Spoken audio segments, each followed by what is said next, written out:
الحمد لله رب العالمين وصلى الله وسلم على نبينا محمد وعلى آله وصحبه أجمعين. أما بعد، وإذا سألتموهن متاعا فاسألوهن من وراء حجاب. رب اشرح لي صدري ويسر لي أمري واحلل عقدة من لساني يفقهوا قولي. سبحانك لا علم لنا إلا ما علمتنا إنك أنت العليم الحكيم. اللهم انفعنا بما علمتنا وعلمنا ما ينفعنا وزدنا علما. محترم دوستوں، قابل قدر بھائیو، یہ اللہ تعالیٰ نے اپنی شریعت ہمارے اوپر نازل فرمائی اور ہمیں اس کے اتباع کرنے کا حکم دیا. اس نے اپنی مشیت کے تحت جو احکامات چاہے جس میں ہماری مصلحت تھی وہ اس نے شریعت میں رکھے، اور جن چیزوں میں ہمارے لیے نقصان تھا ان کو شریعت میں حرام یا مکروہ قرار دیا. اور وہ ہمیں سمجھ آئے یا نہ آئے، اسی کی اتباع میں، شریعت کی اتباع میں ہی سعادت ہے، اس کی مخالفت میں ہی بدنصیبی ہے. خاص کی کوئی آدمی اس کے خلاف 1,00,000 دلائل لے آئے، لیکن شریعت جو ہے اسی کی اتباع میں ہی بہرحال کامیابی ہے. اور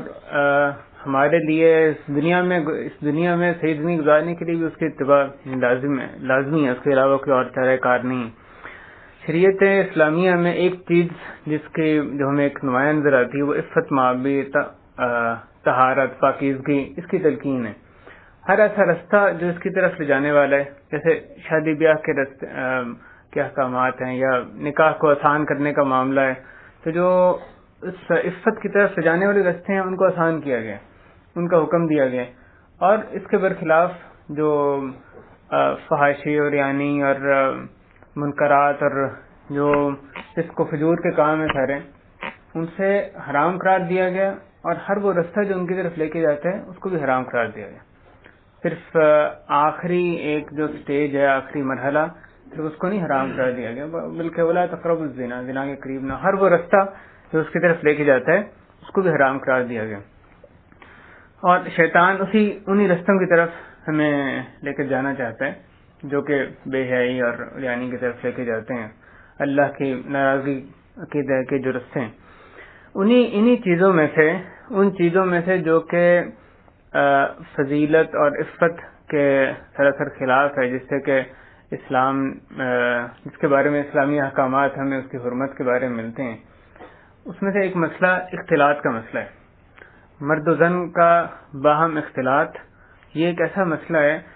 جس کو سمجھنا آج کل بہت ہی ضروری ہو گیا. بے شک شریعت اسلامیہ کے احکامات ہر زمانے میں ان کا سمجھنا بڑا ضروری ہے، لیکن اس زمانے میں اس قدر اس حکم کی خلاف ورزی ہوتی ہے کہ آپ کو ڈھونڈنے سے نظر آتے ہیں لوگ جو کہ اس حکم پر عمل کرنے والے ملتے ہیں، صحیح معنی میں کما حق کو عمل کرتے ہیں، اس کی روح کو سمجھتے ہیں. ورنہ مسلمانوں کی اکثریت بھی اس کی کھلم کھلا خلاف ورزی میں ہمیں مبتلا نظر آتی ہے. اور اس کی اس سے پہلے کہ اس کی صورتوں کی طرف جائیں، اس کا معنی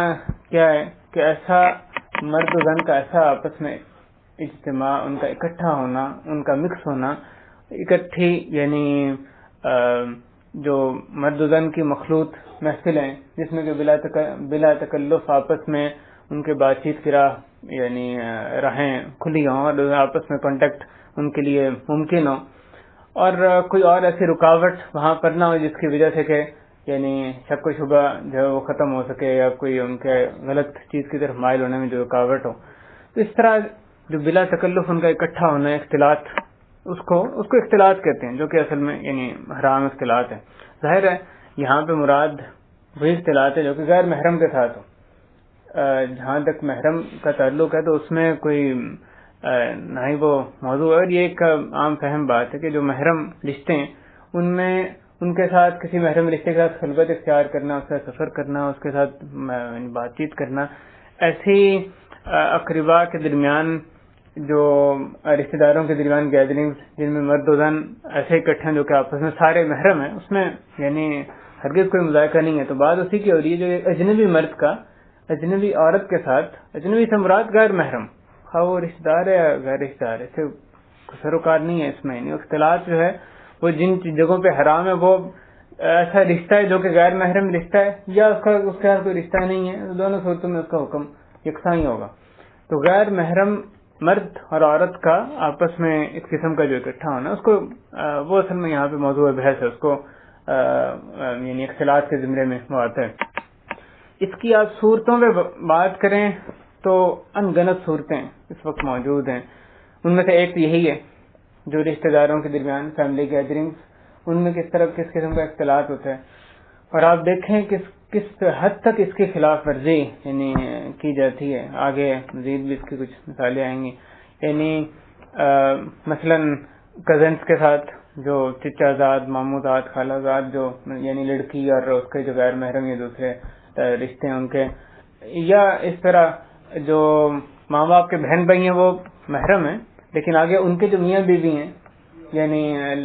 لڑکی کے لیے مثلا جو اب پھوپھا کا جو رشتہ ہے، یا اسی طرح دوسرا یعنی ماں باپ کے بہن بھائیوں کے آگے جو ازدواجی رشتے میں جہاں وہ منسلک ہوئے وہ ظاہر غیر محرم، وہاں بھی آپ کو بہت تساہل نظر آتا ہے۔ یا آپ دیکھیں شوہر کے رشتہ داروں کے ساتھ رویہ دیکھیں معاشرے میں، یعنی سوائے اس کے جو اصول اور فروع، اس کے ماں باپ اور اس کے جو اگر کوئی اور کسی اور بیوی سے دوسرے شوہر سے جو اولاد ہے، ان دو رشتوں کے علاوہ سارے غیر محرم ہیں، لیکن شوہر کے اپنے بھائی اور اس کے مثلا ماموں یا چچا یا کوئی بھی اور رشتہ، اس کے ماں باپ کے علاوہ اور اس کے بچوں کے علاوہ کوئی بھی اور رشتہ، سارے غیر محرم ہیں، لیکن ان کے ساتھ رویہ دیکھیں کیسا ہوتا ہے، یعنی کیسے بے تکلفی کے ساتھ ہمارے معاشرے میں اس کو اختیار کیا جاتا ہے، اس اختلاط کو روا رکھا جاتا ہے۔ یہ ایک صورت ہے جو کہ اقارب کے درمیان یعنی رشتہ داروں کے درمیان یہ ایک اختلاط کی۔ پھر آپ ایک اور تصویر دیکھیں، خاطب اور مخطوبہ منگیتر کے ساتھ کس طرح سے اختلاط کو روا رکھا جاتا ہے۔ وہ ایک علیحدہ بات ہے، شریعت نے ایک جو نظر کی اجازت دی ہے منگیتر کی طرف دیکھنے کی، رسول کریم صلی اللہ علیہ وسلم نے یہ نہیں کہ اجازت دی ہے بلکہ اس کے ترغیب دی ہے کہ اس کی طرف ایک نظر دیکھ لو، اور وہ یعنی شرعی پابندیوں کے ساتھ اس کی طرف ایک دیکھنا، نظر جو کرنا، وہ ایک علیحدہ موضوع ہے جو کہ خاص مقصد کے لیے اور محدود وقت کے لیے اس کی اجازت دی گئی ہے۔ یہ نہیں کہ اس کے ساتھ ہر قسم کا اختلاط جو ہے وہ اس کے بعد جب منگنی ہوگی اس کے بعد جائز ہو گیا، جیسا کہ یعنی افسوس کے ساتھ بہت سی جگہوں پہ نظر آتا ہے۔ پھر آپ خوشی کے موقع میں دیکھیں، شادی بیاہ پہ دیکھیں، شادی بیاہ پہ جہاں انکار کیا جائے اختلاط کو، کہا جائے شادی ہے، یعنی شادی ہے تم یہاں انکار کر رہے ہو، شادی ہے تو تمہیں اللہ کے شکر زیادہ ادا کرنا چاہیے کہ اس کی پابندیوں کا خیال رکھو، یہ شادی میں اللہ کی معصیت کرنی ہے، یعنی الٹا چلتا ہے۔ شکر میں تو اور ضروری ہے، اعملوا آل داؤد شکرا، اللہ تعالیٰ نے فرمایا کہ اے آل داؤد شکر پر عمل کرو۔ تو شکر کی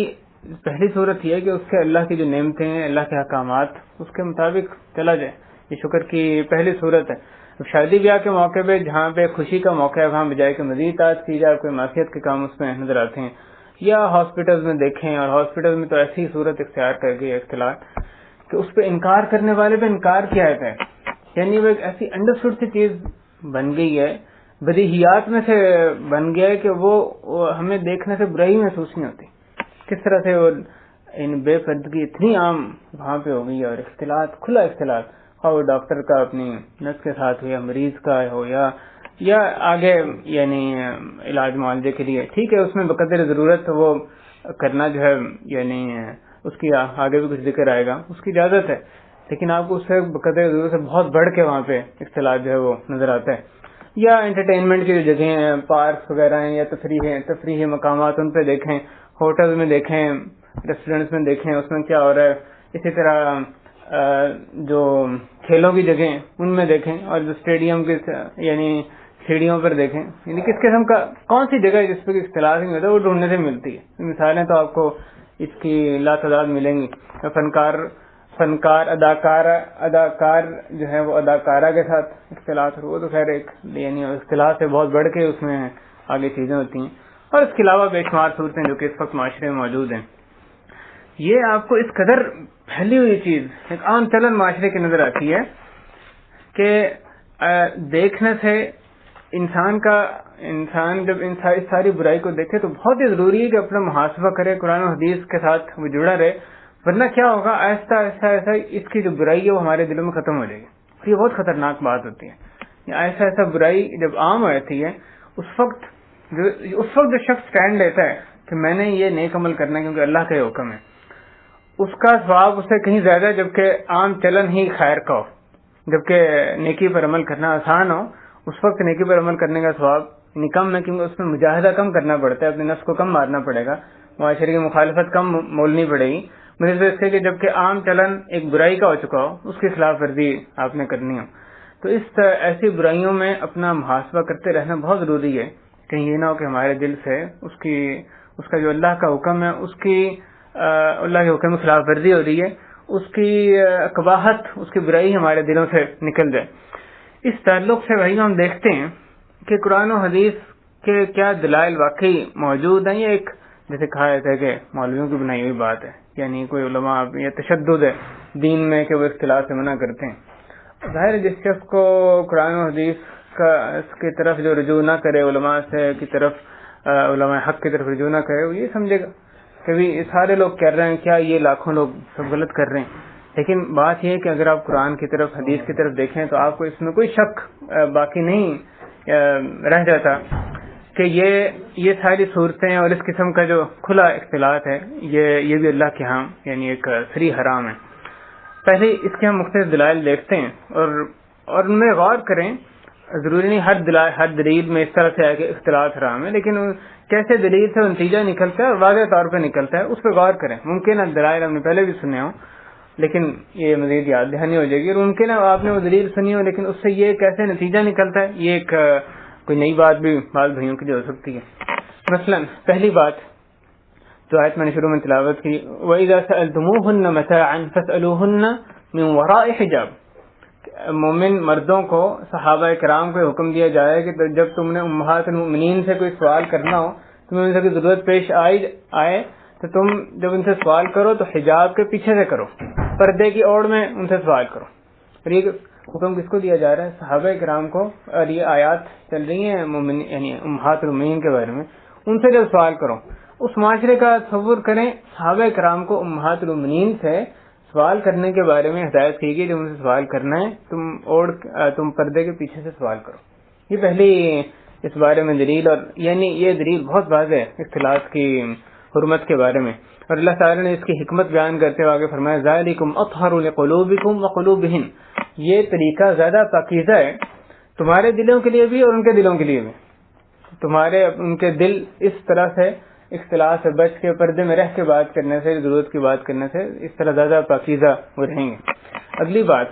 اللہ تعالیٰ نے غض بصر کا حکم دیا. قل للمؤمنین یغضوا من ابصارہم. مومنین سے کہہ دو کہ وہ اپنی نگاہیں پست رکھیں. یغضوا من ابصارہم یعنی کہ حرام سے اپنی نگاہ پست رکھیں. اور اسی طرح مومنات کو حکم دیا گیا وقل للمؤمنات یغضضن من ابصارہم. مومنات کو، مومن عورتوں کو کہہ دو کہ وہ اپنی نگاہیں پست رکھیں. اب یہ اور اسی طرح نظر الفجأہ کے بارے میں، یعنی جو اچانک نظر پڑ جائے اس کے بارے میں حدیث میں آتا ہے. حضرت جریر بن اللہ البجلی رضی اللہ تعالیٰ عنہ انہوں نے پوچھا رسول اللہ صلی اللہ علیہ وسلم سے اچانک نظر پڑ جانے کے بارے میں، تو آپ نے فرمایا کہ اصرف بصرک، کہ اگر اچانک کسی غیر محرم عورت پہ نظر پڑ جاتی تو کیا کریں؟ آپ نے فرمایا فوراً نظر پھیر لو. پہلی نظر جو بغیر قصد کے پڑ گئی وہ تو تمہیں معاف ہے، لیکن اب جو دوبارہ قصد کے ساتھ، ارادے کے ساتھ جو دوسری نظر پڑے گی وہ معاف نہیں ہے. تو جیسے ہی نگاہ پڑے فوراً پھیر لو. تو غض بصر کا ہمیں حکم دیا گیا. اس حکم کا کیا انطباق، جس کو لاگو کرنا کیا ممکن ہے اگر اس قسم کا اختلاط روا رکھا جائے جس طرح کے اس وقت معاشرے میں نظر آتا ہے؟ ہرگز ممکن نہیں. یعنی کیا یہ جو اختلاط ہے یہ اس غض بصر پہ معاون ہے یا اس کا ضد ہے؟ یہ یقیناً اس کا ضد ہے، اس کے بالکل الٹ جاتا ہے. یہ ممکن نہیں کہ ایک طرف شریعت غض بصر کا حکم دے اور دوسری طرف اس قسم کا اختلاط جو ہے اس کو بھی جائز رکھا جائے. تیسری دلیل فرمایا المرأة عورة فإذا خرجت استشرفها الشیطان. یہ ترمذی کی حدیث ہے کہ عورت چھپانے کی چیز ہے. بعض لوگ اس کو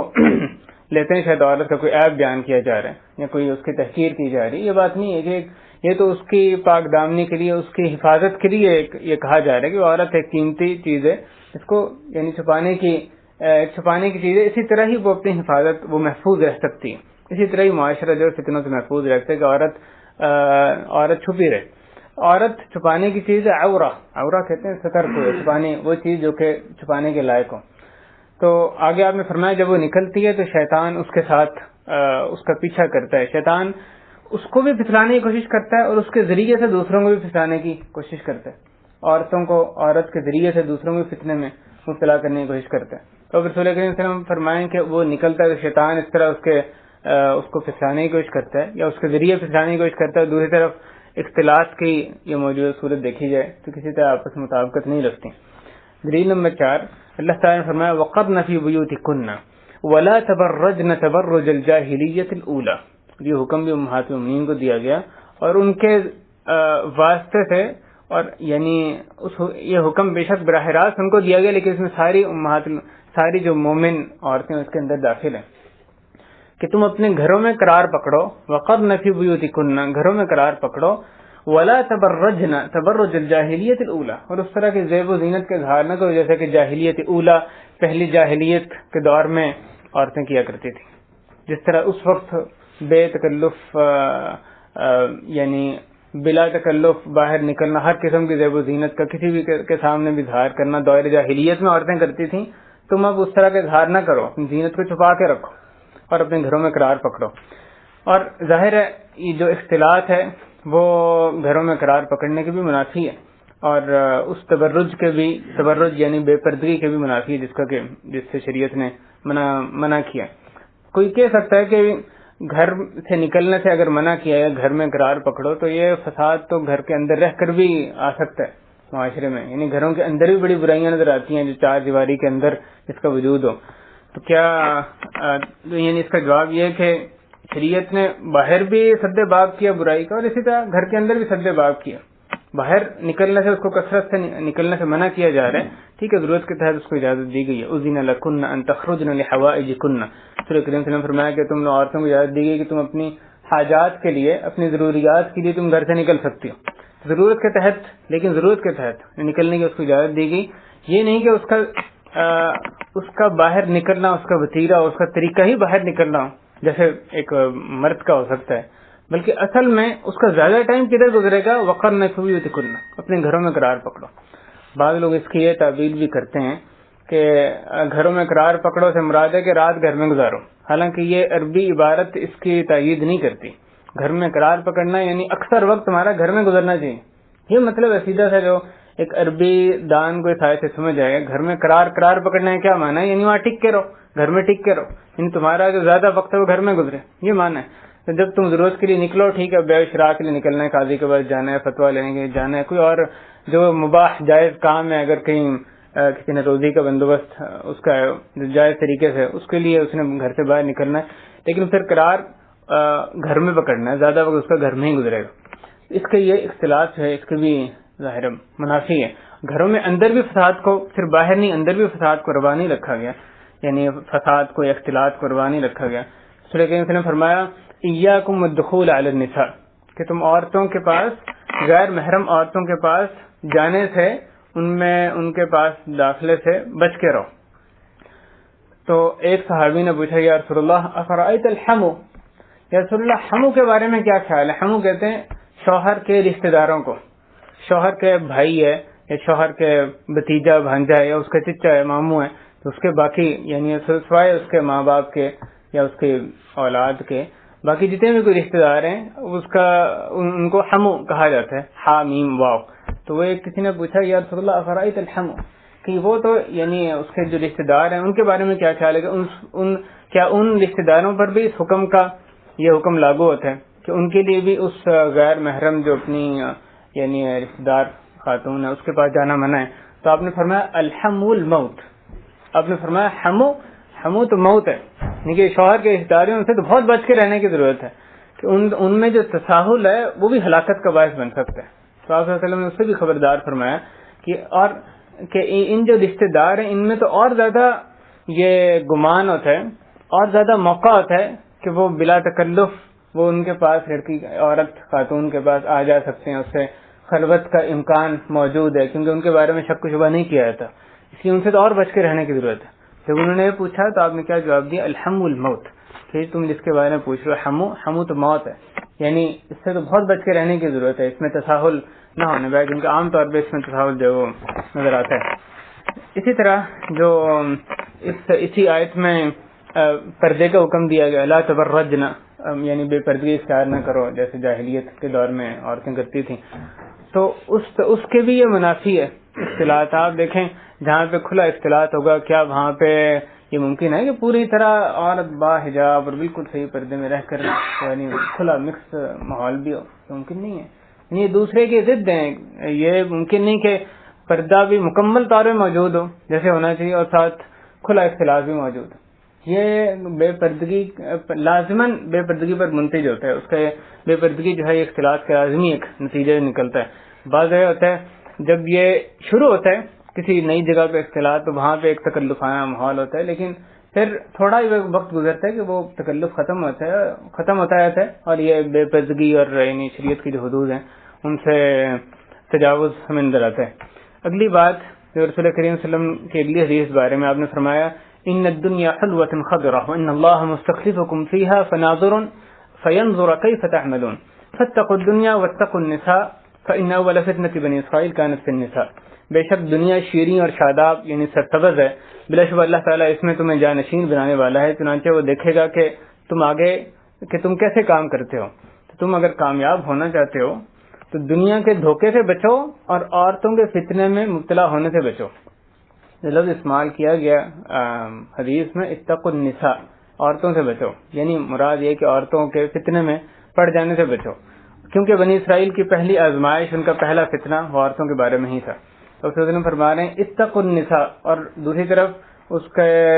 اختلاط کو جو کھلا آزادانہ ان کا میل جول ہے اس کو روا رکھا جائے، یہ یعنی اس حدیث کے منافی ہیں. اگلی بات جو دلیل نمبر 6، رسول کریم صلی اللہ علیہ وسلم فرمایا ما ترکت بعدی فتنة اضر علی الرجال من النساء، کہ میں نے اپنے بعد کوئی فتنہ عورتوں کے فتنے سے بڑھ کے نہیں چھوڑا جو کہ مردوں کے لیے نقصان دہ ہو. میں نے اپنے بعد عورتوں کے فتنے سے بڑھ کے مردوں کے لیے نقصان دہ فتنہ نہیں چھوڑا. سب سے زیادہ اس امت کے مردوں کے لیے جو نقصان دہ فتنہ ہے وہ عورتوں کا فتنہ ہے. جیسے اس نص میں آیا، حدیث کے نص میں یعنی صراحتاً حدیث میں بات آ رہی ہے جو خطرناک ترین فتنہ یعنی جس سے بچ کے رہنا ہمارے لیے نہایت ضروری ہے، مردوں کے لیے جو خطرناک ترین فتنہ ہے اس امت میں وہ عورتوں کا فتنہ ہے. اس حدیث سے بھی آپ یہ آرام سے سمجھ سکتے ہیں کس طرح سے عورتوں سے کے فتنے سے بچ کے رہنے کو کہا گیا ہے، نہ یہ کہ کھلا یعنی اختلاط کی اجازت دی جائے. ایک اور بھائی حدیث ہے جس میں غور کریں تو بڑے واضح طور پہ اس میں بھی ہمیں پتہ چلتا ہے ایک قصہ جو کہ آپ نے پڑھا ہو اعتکاف کے بارے میں. صلی اللہ علیہ وسلم کے بارے میں آتا ہے کہ حضرت صفیہ فرماتی ہیں، وہاں پہ وہ کہتی ہیں، صفیہ کہتی ہیں کہ میں صلی اللہ علیہ وسلم اعتکاف میں بیٹھے ہوئے تھے تو ان سے بات چیت کرنے کے لیے مسجد میں گئی، مسجد نبوی میں گئی. تو وہ کہتی ہیں کہ جو بات چیت کر کے جب میں فارغ ہوئی، جب واپس آنے لگی تو رسول کریم صلی اللہ علیہ وسلم وہ بھی مجھے رخصت کرنے کے لیے ساتھ کھڑے ہوئے. کچھ آگے ابھی رخصت کرنے کے لیے وہ ساتھ یعنی اب رسول کریم صلی اللہ علیہ وسلم اور ساتھ ان کی یہ مکمل حجاب میں جو ان کی زوجہ محترمہ یہ چل رہی آپس میں گفتگو، ان کو رخصت کرنے کے لیے جا رہے ہیں. تو اتنے میں 2 انصاری صحابی وہاں سے گزرے. انہوں نے جب صلی اللہ علیہ وسلم کو دیکھا تو تیزی کے ساتھ چلنے لگے. صفیہ فرماتی ہیں کہ صلی اللہ علیہ وسلم نے ان کو آواز دی علی رسلکما انہا صفیہ بنت حیی. آپ نے کہا کہ ذرا ٹھہرو، یہ صفیہ بنت حیی ہے. آپ نے کہا ذرا ٹھہرو، یہ میرے ساتھ میری بیوی ہے، میرے ساتھ صفیہ بنت حیی میری بیوی ہے. تو انہوں نے کہا سبحان اللہ، یعنی رسول اللہ نے تعجب کے ساتھ کہ رسول اللہ معنی یہ ہے کہ آپ پہ بھی ہم کوئی شک کر سکتے ہیں. تو آپ نے فرمایا کہ نہیں، شیطان انسان کے اندر اس طرح چلتا ہے جیسے کہ خون رگوں میں دوڑتا ہے. اس حدیث پر غور کرنے کی ضرورت ہے کہ صلی اللہ علیہ وسلم نے کیوں اس بات کی وضاحت ضروری سمجھی. جب انہوں نے دیکھا اور وہ تیزی کے ساتھ چلے 2 انصاری صحابی، آپ نے اس بات کی وضاحت کیوں ضروری سمجھی کہ یہ میری بیوی ہے؟ اس بات کی وضاحت تب ہی ضروری تھی کہ اگر وہ ان کی بیوی نہ ہوتی یا کوئی غیر عورت ہوتی تو وہ ایک تہمت کی جگہ تھی، وہ ایک شک و شبے والی غلط مقام تھا کہ ایک بندہ مکمل حجاب میں ایک عورت کے ساتھ علیحدہ سے چلے اس سے گفتگو کرتے ہوئے جا رہا ہو. یعنی ان کو تو یہ نظر آ رہا ہے کہ ایک حجاب میں ایک عورت ہے، جو عورت تھی مکمل حجاب میں تھی اور کوئی خلوت نہیں تھی، ایک عام جگہ تھی، مسجد سے باہر آ رہے ہیں، یعنی جو عام ایک گزرگاہ ہے، لوگوں کے آنے جانے کی جگہ ہے. جب وہ 2 صحابی وہاں سے گزرے لہذا خلوت نہیں تھی. اس کے باوجود وہ رسول کریم صلی اللہ علیہ وسلم ان خاتون کے ساتھ جب آ رہے ہیں تو آپ نے اس بات کی وضاحت ضروری سمجھی کہ ان کو بلایا علی رسلکما، ذرا ٹھہرو، کہیں تمہارے ذہن میں وہ غلط شائبہ نہ آ جائے، یہ میری بیوی ہیں صفیہ، انہا صفیہ بنت حیی۔ اس بات سے اتنی وضاحت سے پتہ چلتا ہے اگر ایک مرد غیر عورت کے ساتھ اس طرح سے، اور وہ مکمل حجاب میں ہو، اس طرح سے وہ چل رہا ہو، تو کیا اس کے لیے جائز ہے؟ نہیں جائز۔ ورنہ رسول صلی اللہ علیہ وسلم کو اس وضاحت کی کیا ضرورت تھی؟ اور ان صحابیوں کو اگر کوئی اور ہوتی اس شک و شبہ کی کیا اس میں گنجائش رہ دیتی؟ اگر وہ ویسے ہی کوئی بھی عورت ہو اور اس کے ساتھ چلنا اس کے لیے روا ہے، شریعت میں روا رکھا گیا ہو، پھر اس وضاحت کی کیا ضرورت تھی؟ رسول اللہ نے کو کہا کہ نہیں، یہ دیکھو صفیہ بنت حیی، لہذا، اور آگے آپ نے فرمایا شیطان اس طرح غلط خیال دل میں ڈال سکتے ہیں، اس لیے میں تمہیں وضاحت کر رہا ہوں۔ لہٰذا بھائی یہ حدیث کی ایک یعنی اختلاط کی حرمت میں ایک بڑی واضح دلیل ہے۔ اگلی بات اللہ تعالی نے فرمایا، حضرت یوسف علیہ السلام کا جو قصہ ہے اس میں غور کریں، وراودته التي هو في بيتها عن نفسه، وہ جو امراۃ العزیز تھی اس نے کس طرح سے عزیز کی بیوی، اس نے کیسے ان کو پھنسانے کی کوشش کی اور دروازے بند کر لیا اور کیا اس کو ان کو دعوت گناہ دی۔ یہ سارا جو قصہ ہے، یہ سارا جو ہوا، یہ کیوں ہوا؟ یہ اختلاط کی وجہ سے تھا، کیونکہ حضرت یوسف اور وہ جو اختلاط کے ماحول میں رہ رہے تھے، وہ ان کا اختیار نہیں تھا، وہ تو مجبور شخص ہے، وہ تو ایک غلام بنا کے وہاں بیچے گئے تھے، جو اور اس محل میں خادم کے طور پہ، غلام کے طور پہ رکھے گئے تھے، وہاں سے بھاگنے کی، جانے کی ان کو اجازت ہی نہیں تھی، اس لیے وہ تو وہاں پہ انہوں نے رہنے ہی رہنے۔ لیکن یہ جو سارا فتنہ آگے بنا اور بیوی اس کی عزیز کی وہ ان سے فتنے میں مبتلا ہوئی اور اس کو دعوت گناہ دی، یہ سب اختلاط کی وجہ سے تھا۔ اور جب آگے جا کے کوئی اور ان کو راہ نظر نہ آئی، انہوں نے اس اختلاط کے ماحول میں اپنے آپ کو محفوظ رکھا ہوا تھا یوسف علیہ السلام نے، اس میں ان کو راہ نظر نہیں کہ یا تو وہ برائی کی طرف مائل ہو جائیں، جو کہ وہ نہیں ہو رہے تھے، اور یا پھر وہ جیل میں چلے جائیں، تو انہوں نے اللہ تعالیٰ سے یہ دعا کی، قال ربی السجن احب الی مما يدعوننی الیہ، اے میرے رب مجھے جیل زیادہ پسند ہے، جس چیز کی طرف یہ عورتیں مجھے دعوت دے رہی ہیں اس سے مجھے جیل زیادہ پسند ہے، اس ماحول سے مجھے نکال دیں۔ تو آپ دیکھیں اللہ تعالیٰ نے ان کی دعا سنی اور ان کو کسی قضیے میں جو ہے غلط قضیہ ایک بنا کے ان کو یعنی جیل میں ڈال دیا گیا۔ لیکن انہوں نے دعا کیوں کی تھی؟ کیونکہ وہ اس ماحول میں ایک جو غلط ماحول تھا بے حیائی کا، اس سے وہ نکلنا چاہتے تھے، اور اللہ تعالیٰ نے دعا ان کی سنی۔ یہ بھی اختلاط کی حرمت پر یہ قصہ جو ہے دلالت کرتا ہے۔ اسی طرح اللہ تعالیٰ نے فرمایا وَلَا يَضْرِبْنَ بِأَرْجُلِهِنَّ لِيُعْلَمَ مَا يُخْفِينَ مِنْ زِينَتِهِنَّ، کہ وہ عورتیں جو اس سے پہلے عورتوں کو جلباب کا حکم دیا گیا، اس کے بعد یہ آیت آئی کہ مومن عورتیں اپنی زور زور سے پاؤں نہ ماریں، اپنے پاؤں نہ ماریں کہ ان کے جو مخفی ایسی زینت جو کہ وہ چھپائے ہوئے ہیں وہ ظاہر ہو جائے۔ وہ کون سی زینت چھپائے ہوئے ہیں؟ جو اگر پاؤں میں کوئی زینت پہنی جائے، یعنی جس کے چلنے سے زور سے پاؤں اگر زور سے چلا جائے، پاؤں مارے جائیں تو اس سے اس کی آواز پیدا ہوتی ہے، اس آواز سے بچنے کے لیے اس سے منع کیا گیا کہ عورتیں اپنے پاؤں نہ ماریں، تاکہ ان کی وہ جو آواز ہے، خواہ وہ ایک چھپی ہوئی زینت ہے، یعنی انہوں نے اپنی ہر طرح سے اپنا کور کیا ہوا ہے، لیکن جب وہ پاؤں ماریں گی اس زینت کی جو آواز ظاہر ہوگی وہ بھی مردوں کے لیے ایک فتنے کا باعث بنے گی، اس لیے اس سے منع کیا گیا لا یضربن بارجلہن، تاکہ کہیں اس کی وجہ سے وہ غلط رحمک اللہ وہ ایک جو فتنہ ہے وہ اس میں مرد ہیں ان کے فتنے کا باعث نہ بنے۔ لہذا اس میں یعنی یہ کوئی شخص کہے کہ ہر چیز میں اس طرح سے یہ سوچ کے اس میں یعنی شہوت اور فتنہ، یہ بھی ہماری نئی بات ہے کہ اللہ تعالیٰ کا فرمان ہے کہ وہ اپنے پاؤں نہ ماریں تاکہ مخفی زینت ان کی ظاہر نہ ہو، یہ اللہ کا فرمان ہے، نص واضح نص ہے، اس میں کوئی تعویل کی گنجائش نہیں ہے۔ تو یہ کوئی اپنی سوچ سے ایک نئی چیز دریافت نہیں، یعنی اس کو ایجاد نہیں کی جا رہی ہے، بلکہ اللہ تعالیٰ کی جو آیت ہے اس کے ترجمہ، اس کی تشریح ہے، تو اپنے پاؤں نہ ماریں تاکہ مخفی زینت ان کی ظاہر نہ ہو۔ تو اسی طرح رسول کریم صلی اللہ علیہ وسلم نے فرمایا، ایک صحابیہ تھی ام حمید، وہ صلی اللہ علیہ وسلم کے ساتھ آ کے نماز پڑھتی تھی مسجد نبوی میں۔ آپ نے ان کو کہا کہ مجھے معلوم ہے تمہیں میرے ساتھ نماز پڑھنی اچھی لگتی ہے، لیکن تمہارا اپنی مسجد کے اپنے گھر کے اندرونی حصے میں نماز پڑھنا اپنے گھر کے صحن میں نماز پڑھنے سے زیادہ افضل ہے، اور اپنے گھر کے صحن میں نماز پڑھنا وہ اپنی قریبی مسجد میں نماز پڑھنے سے زیادہ افضل ہے، اور اپنی قریبی مسجد میں نماز پڑھنا وہ دور کی مسجد میں نماز پڑھنے سے زیادہ افضل ہے۔ اور خواہ دور کی مسجد وہ کس مسجد میں آتی تھی؟ مسجد نبوی میں، تاکہ رسول اللہ کی ابتدا میں نماز پڑھے۔ اور صلی اللہ علیہ وسلم ان کو یہ بات کہہ رہے ہیں مجھے معلوم ہے تمہیں بڑا اچھا لگتا ہے میرے پیچھے نماز پڑھنا، لیکن پھر بھی افضل تمہارے لیے یہی ہے کہ تم اپنے گھر میں نماز پڑھو، گھر کے اندر زیادہ افضل ہے، گھر کے صحن میں قریبی مسجد زیادہ افضل ہے، اور تم نے جانا بھی ہے مسجد میں، پاس کی مسجد میں چلی جاؤ، وہ دور کی مسجد اور دور کی مسجد خواہ مسجد نبوی ہو، پھر بھی پاس کی مسجد میں جانا تمہارا زیادہ افضل ہے۔ آپ دیکھیں کس حد تک حفاظت عورت کی گئی، کس حد تک پردیداری کا اس کا خیال رکھا گیا، کہاں یہ بات اور کہاں وہ بے باکی کے ساتھ آنا جانا نکلنا اور اختلاط جو کہ ہمیں معاشرے میں نظر آتا ہے۔ اس کے بعد مسجدوں کی طرف آپ آئیں، یہ بھی مسجد ہی کے تعلق سے دلیل تھی، لیکن آپ کو مسجد میں اور بھی دلائل نظر آتی ہیں کہ مسجد جو کہ اللہ کے ہاں محبوب ترین اس زمین کا خطہ ہے، اس میں بھی کس طرح سے اس بات کی پابندی کی گئی ہے، اس بات کا خیال رکھا گیا ہے کہیں مرد و زن کا باہم اختلاط نہ ہونے پائے۔ رسول کریم صلی اللہ علیہ وسلم فرمایا خیر صفوف الرجال اولها وشرها آخرها وخیر صفوف النساء اولها وشرها آخرها وخیر صفوف النساء آخرها وشرها اولها۔ رسول کریم صلی اللہ علیہ وسلم فرمایا کہ مردوں کی بہترین جو صفیں ہیں وہ اگلی صفیں ہیں اور بدترین صفیں پچھلی صفیں ہیں، اور عورتوں کی حالانکہ پہلی صفوں میں فضیلت ہے لیکن عورتوں کے لیے دوسری وجہ سے ان کی فضیلت یعنی دوسری چیز میں رکھی گئی، عورتوں کے لیے افضل ترین صفیں پچھلی صفیں ہیں اور جو بدترین صفیں اگلی صفیں ہیں۔ یہ حدیث جو ہے اس میں جس کو امام مسلم نے روایت کی ہے،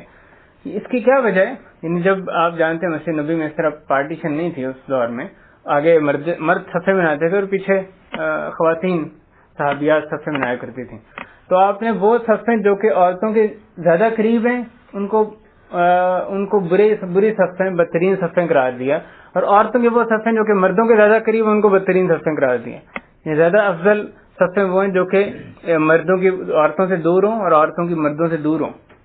وہ صفیں جو ہیں ان کو زیادہ افضل قرار دیا گیا۔ اسی طرح مسجد کے حوالے سے ہمیں بھی نظر آتا ہے کہ حضرت ام سلمہ رضی اللہ تعالیٰ عنہ فرماتی ہیں کہ جب رسول کریم صلی اللہ علیہ وسلم ہم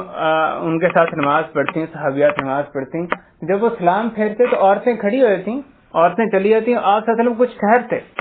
آپ کے ساتھ صحابہ بھی ٹھہرتے کہ عورتیں پہلے نکل لیں، اس کے بعد صحابہ کرام نکلا کرتے ہیں۔ اور اس حدیث کے راوی امام ابن شہاب الزہری رحمہ اللہ، بخاری میں حدیث ہے، اس میں ان کے آگے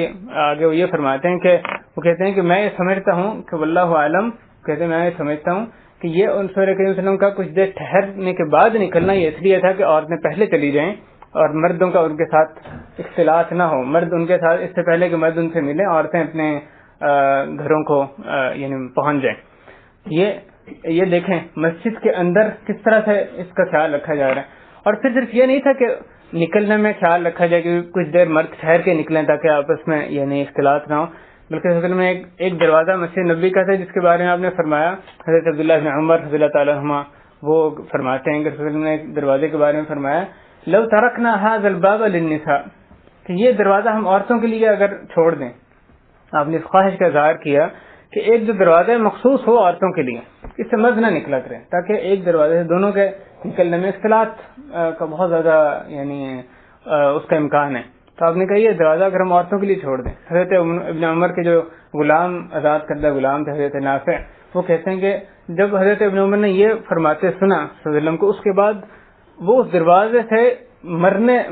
جس دن تک ان کی وفات نہیں ہوگی وہ اس دروازے داخل نہیں ہوئے۔ یہاں بے مثال ان کی اطاعت بھی دیکھیں صحابہ کی، تو انہوں نے ایک دفعہ سنی ہے کہ یہ دروازہ ہم عورتوں کے لیے نہ چھوڑ دیں، اس کے بعد ابن عمر مرتے دم تک، اس کے بعد کتنے عرصہ وہ زندہ رہے لیکن اس دروازے سے داخل نہیں ہوئے۔ یہ عورتیں، یہ دروازہ جو ہے عورتوں کے لیے مخصوص ہے۔ اس حدیث سے بڑی وضاحت سے اختلاط کے یعنی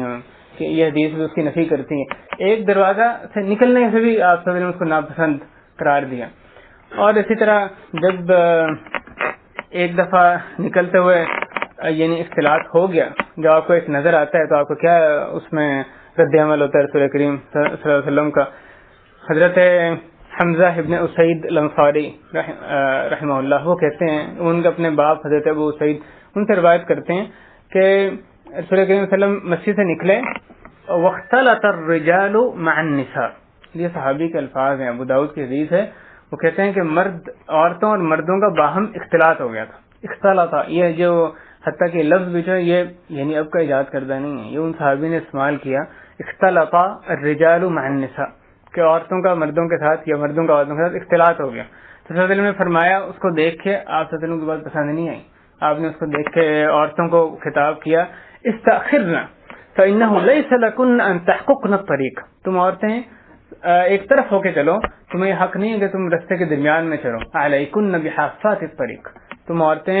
رستے کے اطراف میں چلو, اس کے کناروں پر چلو. اس کے بعد وہ صحابی کہتے ہیں کہ عورتیں اس طرح ساتھ چلا کرتی ہیں کہ بعض اوقات ان کی دیوار سے ان کا کپڑا بھی اٹک جایا کرتا تھا. یعنی وہ ایک مقدس مقام, اور آپ دیکھیں کتنی دیر کا اختلاط ہوتے ہیں, یعنی وہ دائمی اختلاط نہیں, وہ مسجد سے نکلتے ہوئے اختلاط جو کہ چند منٹ کا اختلاط, صرف نکلنے, وہاں سے نکل کے مدینہ منورہ, کل کتنا حجم تھا اس وقت, کتنا یعنی سائز تھا. تو آپ دیکھیں ان سے وہاں سے نکل کے جو گھر تک پہنچنے میں اختلاط ہے, اور وہ بھی جا رہے ہیں وقتی طور پہ اختلاط ہے, اس سے بھی رسول اللہ نے اس کو پسند نہیں کیا, عورتوں کو منع کیا کہ نہیں, ایک یعنی تنظیم سازی کی کہ عورتیں سائڈ پہ چلیں اور مرد درمیان میں چلیں تاکہ باہر میں اختلاط نہ ہونے پائے. اس طرح سے بھائی یہ دلائل, اور اس کے علاوہ بھی اور دلائل ہیں. ایک حضرت موسیٰ علیہ السلام کا قصہ چند روز پہلے یہاں پہ وہ بھی ذکر کیا تھا, جس میں دو عورتیں جو ہیں وہ الگ کھڑی تھیں مدین کے کنویں پہ, اور انہوں نے ان سے جب موسیٰ علیہ السلام نے پوچھا ما خطبکما, تم دونوں کیا بات ہے, الگ کیوں کھڑی اپنے جانوروں کو لے کے؟ تو انہوں نے جواب دیا قالتا لا نسقی حتی یصدر الرعاء وابونا شیخ کبیر. ان دونوں نے جواب دیا کہ ہم اپنے جانوروں کو پانی نہیں پلاتی حتیٰ کہ یہ جو مرد مویشی ہیں, مرد جو پانی پلانے والے ہیں, یہ پہلے چلے جائیں. انہوں نے پہلے اپنا طریقہ بیان کیا, لا نسقی فعل مضارع جو کہ یعنی طریقے پر دلالت کرتا ہے, یہ نہیں کہ ابھی ہم آج کے دن میں ہمیں کوئی خاص کر رہے ہیں. ہمارا طریقہ یہ کہ ہم اپنے جانوروں کو پانی نہیں پلاتے جب تک کہ یہ مرد جو ہیں پہلے چلے نہ جائیں. اور پھر آگے انہوں نے اپنا عذر بیان کیا کہ ہمارے جو والد ہیں وہ ایک بہت بوڑھے شخص ہیں, اس لیے وہ خود نہیں آ سکتے, اس لیے ہم عورتوں کو کام کرنا پڑا جو کہ اصل میں مردوں کا کام ہے, لیکن ہم اختلاط نہیں کر سکتے, یہ مرد جائیں گے تو ہم اپنے جانوروں کو پانی پلائیں گے. ان دو عورتوں کی بھی اللہ تعالیٰ نے مدح کی, ان کی بھی تعریف کی ہے, جیسے آگے اگلی آیات میں آ رہا ہے کہ ان میں سے ایک استحیاء کے ساتھ حیا کے ساتھ ہے, وہ بھی اختلاط کی یعنی قصہ جو ہے اختلاط کی نفی کرتا ہے. بھائی ان دلائل سے ہمیں اس بات کا حکم کھل کے ہمارے سامنے آتا ہے کہ اختلاط کھلم کھلا اختلاط بے باکی کے ساتھ آپس میں مرد و زن کا ملنا جلنا, میل جول, یعنی اکٹھا اٹھنا بیٹھنا, یہ شریعت میں اس کی اجازت نہیں دی گئی. باقی یہ بات رہتی ہے کہ یہ کہا جائے, اگر یہ پوچھا جائے کہ بہت سی جگہوں پہ عورت کو اجازت دی گئی ہے بہت سے کام کرنے کی جن کا ایک لازمی نتیجہ یعنی جو کہ اختلاط کے بغیر ممکن نہیں ہے, جیسے مثلا قاضی کے پاس جانے کی اس کو اجازت ہے, اپنا کوئی اس پہ زیادتی ہوئی ہے اپنا قضیہ بیان کر کے خود وہ وہاں جا کے قاضی کے سامنے بیان کر سکتی ہے, فتویٰ پوچھنے جا سکتی ہے, بے شرح کے لیے کچھ خرید و فروخت کے لیے وہ جا سکتی ہے. تو اب اس کا اختلاط وہ خریدار کے ساتھ یا قاضی یا مفتی کے ساتھ یا اس طرح سے دیگر جو بعض معاملات ہیں اس میں اختلاط لازمی ہوگا. تو اب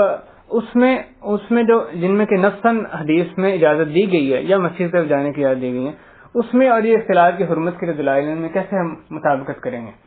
اس کا جواب یہ ہے کہ بہت سی اکثر حالتیں تو وہ ہیں جس میں کہ اختلاط سے بچنا ممکن ہے. ان ساری حالتوں میں جہاں پہ کہ ممکن ہے وہاں سے تو وہاں پہ بچنا لازمی. باقی وہ حالتیں رہتی ہیں جن میں کہ اختلاط ایک اضطراری چیز ہے, اس کے بغیر وہ مصلحت حاصل کرنا ممکن نہیں ہے, جو ضرورت ہے اس کو حاصل کرنا, اس کو پورا کرنا یعنی ممکن نہیں ہے. تو وہاں پہ ہم اللہ تعالیٰ نے ہمیں شرعی کچھ ضابطے ہمارے لیے مقرر فرمائے کہ ان کا خیال رکھتے ہوئے, پابندیوں کا خیال رکھتے ہوئے وہ عورت جو ہے وہ وہاں پہ وہ کام کرے, تو پھر اس کے ذریعے سے ان حالتوں میں بھی فتنے سے بچا جا سکتا ہے جو کہ ایک عارضی حالتیں ہیں. مثلا پورے حجاب کا خیال رکھا جائے اور غض بصر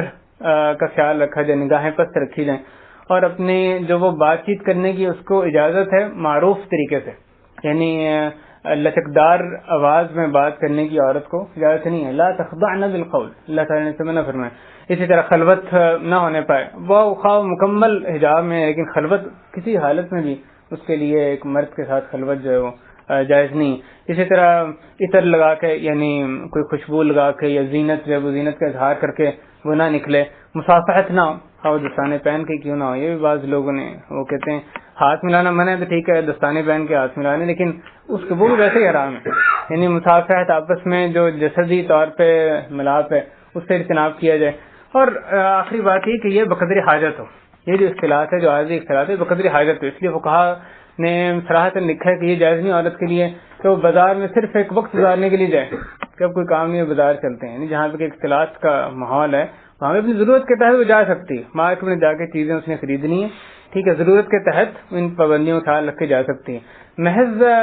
آؤٹنگ کے لیے تسلی کے لیے وہ ایسی جگہوں پہ جائے جہاں پہ کہ اختلاط موجود ہے، یہ اس کے لیے مناسب نہیں ہے۔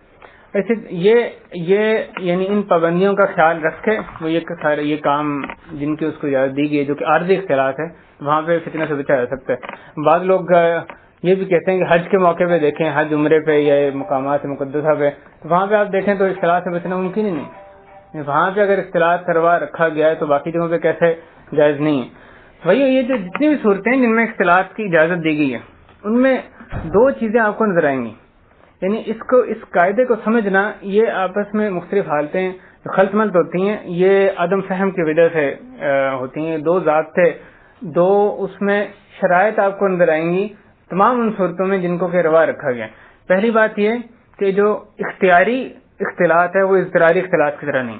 اختیاری اختلاط حرام، اضطراری اختلاط جو ہے جو کہ لازمی ہو جائے، جس کے بغیر چارہ کار نہیں ہے، اضطراری اختلاط اس کی اجازت ہے، ظاہر ہے کیونکہ اس کے بغیر یعنی وہ ایک ضرورت ہے، تو ضرورت کو پورا کرنے کے لیے اختلاط پر روا رکھا گیا۔ اور دوسری بات یہ کہ عارضی اختلاط دائمی اختلاط کی طرح نہیں،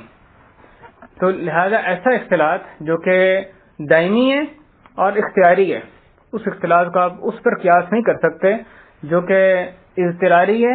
اور اضطراری اور وقتی طور پہ، اور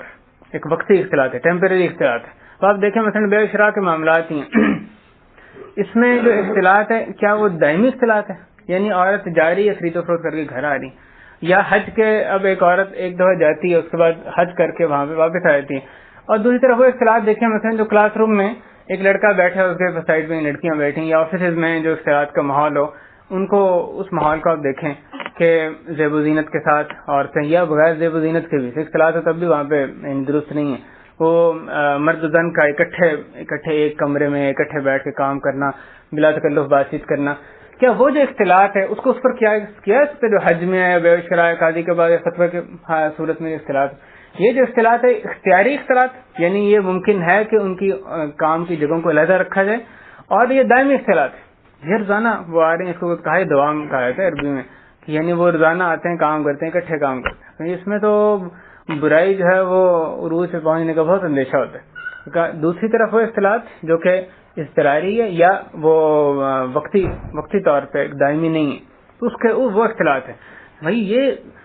منافقین بعض ہیں اہل خباثت، اور بعض لوگ جب یہ دلائل پیش کرتے ہیں تو واضح طور پہ، یعنی بعض وہ لوگ جو کہ علم کی طرف ہی اپنی نسبت ان کی جاتی ہے، ان میں سے بعض اس موضوع پہ جب بات کرتے ہیں تو وہ کھل کے اس کی جو تائید کرتے ہیں تو کس طرح سے مغالطے میں ڈالنے کی کوشش کرتے ہیں لوگوں کو، کہ وہ حالتیں جن میں شریعت نے اختلاط کی اجازت دی، پابندیوں کے ساتھ اجازت دی، جو کہ اضطراری ہیں اور وقتی طور پہ جہاں پہ اختلاط ہے، ان کو سامنے لا کے کہ دیکھو اس میں روا رکھا گیا، اس میں جائز ہے، لہذا اختلاط میں کوئی حرج نہیں، ان کو اس پر ان حالتوں میں چسپاں کرتے ہیں جو کہ اختیاری اور دائمی ہیں، اور اس طرح سے وہ خلط ملط کر کے ان وہ حالتیں جن میں شریعت میں نصاً اختلاط کو حرام قرار دیا گیا، ان دلائل کو پیچھے چھوڑ کے وہ مغالطہ پیدا کرنے کی کوشش کرتے ہیں۔ اور یہ کام یعنی ہم نے خود ایسے ان اہل خباثت کی جو مقالے پڑھے، کتابیں پڑھی جس میں کہ باتیں لکھی جاتی ہیں، ڈھکی چھپی بات نہیں، اور اس پہ بڑے منظم طریقے سے کام ہوتا ہے، اور شیطان اور اس کے جو پیروکار ان کا تو یہ طریقہ ہے، اس کو پھیلائیں، وہ جتنا زیادہ عریانی فحاشی کو پھیلا سکتے ہیں، بے حیائی کو پھیلا سکتے ہیں، وہ پھیلائیں گے۔ جیسے اللہ تعالیٰ نے فرمایا کہ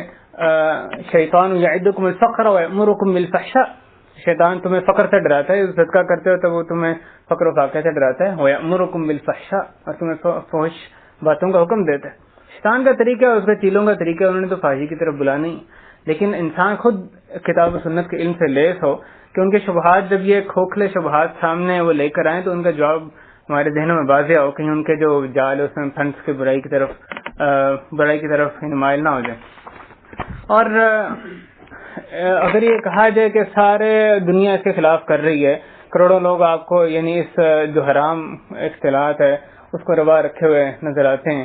عام چلن معاشرے میں نظر آتی ہے، بھائیو کتاب و سنت کا حکم سر آنکھوں میں ہونا چاہیے،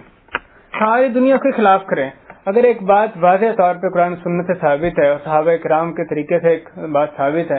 تو بعد میں جو مرضی سارے دنیا کے خلاف کرے لیکن وہ بات غلط نہیں ہو سکتی. صحیح طریقہ وہی ہے جو قرآن سنت میں ہے. نہیں اگر یہ اختلاط اس وقت اس قدر پھیل چکا ہے کہ اس سے بچنا ایک خاصا مشکل کام ہے. جہاں تک ہمارے بس میں اس سے بچنا ہمارے لیے ضروری ہے. جہاں پہ بس میں نہیں ہے وہاں پہ بندہ جہاں تک اللہ کے تقوی اختیار کر سکتا ہے وہ کرے, اللہ سے ڈر کرے. تو یہ جو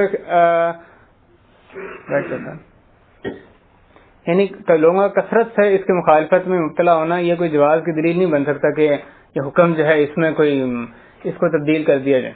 یہ ضروری ہے کہ جو اہل علم جب لوگوں کے سامنے اس کا حکم بیان کریں تو وہی حکم بیان کریں جو قرآن سنت میں آئے. اس میں مداہنت ہمارے لیے جائز نہیں ہے. ہم کہیں گے اب اتنی برائی پھیل گئی چلو پہلے اس سے ابتدا کرتے ہیں, تھوڑی سی برائی روا رکھی جائے تو پھر اس سے کم, اس طرح سے نہیں بلکہ صحیح حکم ہمارے سامنے ہونا چاہیے. ہمیں احساس رہے کہ کس قدر کتاب و سنت سے ہم دور چلے گئے ہیں, کہاں پہ اصل میں اسٹینڈرڈ کے کہاں پہ آنے کی ضرورت ہے, اور کہیں اس برائی کا جو احساس ہے وہ ہمارے دلوں میں یعنی ختم ہو کے نہ رہ جائے. اور پھر آخری ایک شبہ پیش کر کے میں بات ختم کرتا ہوں, وہ یہ کہ بعض اوقات ہے کہ فلان جگہ پہ اختلاط ہوا یا ہو رہا ہے اور کوئی برائی سامنے نظر نہیں آئی. اور ایک تو یہ بات کہ یہ کہنا کہ برائی سامنے نظر نہیں آئی یہ بھی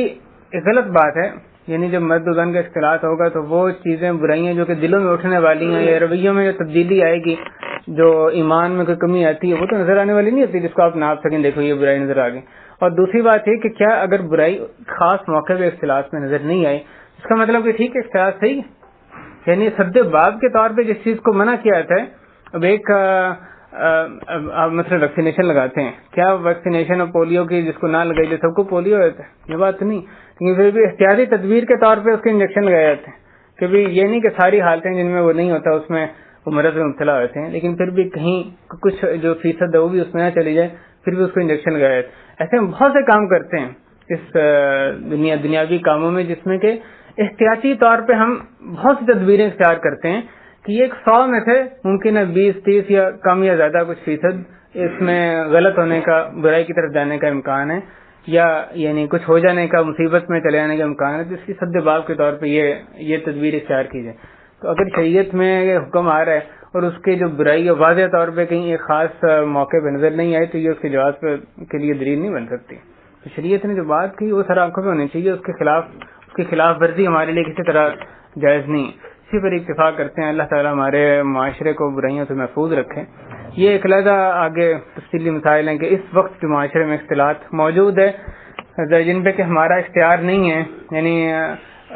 مثلاً ایسے ہم نے تعلیم گاہوں میں جانا ہے یا اپنی نوکریوں کی تلاش میں نکلنا ہے, اور جب بندے کے لیے ممکن ہی نہ ہو اس سے بچنا. اب ایک تو صورت ہے کہ ایک تعلیم گاہ مخلوط ہے دوسری نہیں ہے, تو لازماً فتویٰ یہ ہوگا کہ اس کی طرف نہیں بلکہ غیر مخلوط میں جانا ہے. لیکن کوئی بھی غیر مخلوط نہیں ہے جہاں پہ کہ آپ کو داخلہ مل سکتا ہے, یا آپ نوکریوں کی تلاش کر رہے ہیں ڈھونڈنے سے کوئی ایسی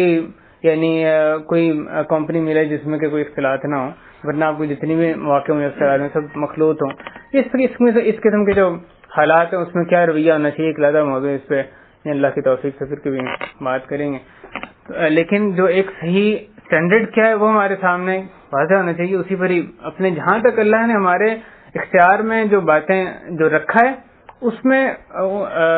وہاں تک ان سارے اصول کو لاگو کرنا تو ہمارے لیے لازم ہے,